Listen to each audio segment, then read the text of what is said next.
என்னுடைய நெருங்கிய நண்பர் ராஜேஷ் அவர்கள் எனக்கு மட்டும் இல்லை, நிறைய பேருக்கு வந்து ரொம்ப நெருங்கிய நண்பர். அவர் வந்து பெரிய ஹீரோவோ இல்லை பெரிய குணசித்த நடிகரோ இல்லை பெரிய ப்ரொடியூசரோ டைரக்டரோ அரசியல்வாதியோ கிடையாது. இருந்தாலும் தமிழக மாண்புமிகு முதலமைச்சர்லேருந்து இசைஞானி இளையராஜாவிலிருந்து எல்லா பிரபலங்களும் வந்து ஒரு மறைவுக்கு அஞ்சலி செலுத்துகிறாங்கன்னு சொன்னால் அது ஒரு எப்படி வாழ்ந்தாங்க அப்படின்றதுக்கு ஒரு சான்று. இந்த ஆடு தொடாத இலையதுன்னு சொல்கிறாங்க, அந்த மாதிரி அவருக்கு தெரியாத விஷயங்களே கிடையாது. நிறைய படிப்பார், நிறைய விஷயங்கள் தெரிஞ்சுக்குவார்.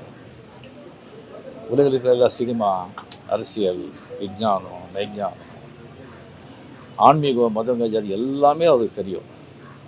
தேடுதல், அவ்வளோ தேடுதல். அவருக்கு தெரிஞ்சது வந்து எல்லாருக்கும் தெரியணும்னு சொல்லிட்டு பாடுபடுறார். அந்த மாதிரி ஒரு நல்லவராக அவர் வாழ்ந்தார்.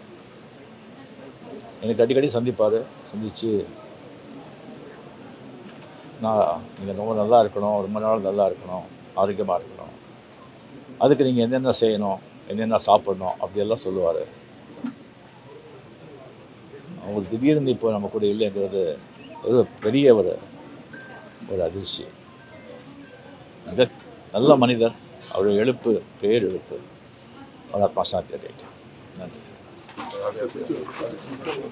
கொஞ்சம் ஃப்ரீயாக விடும். நன்றி, வணக்கம். நவீன் ரமேஷ் கொஞ்சம் வழி விடணும்.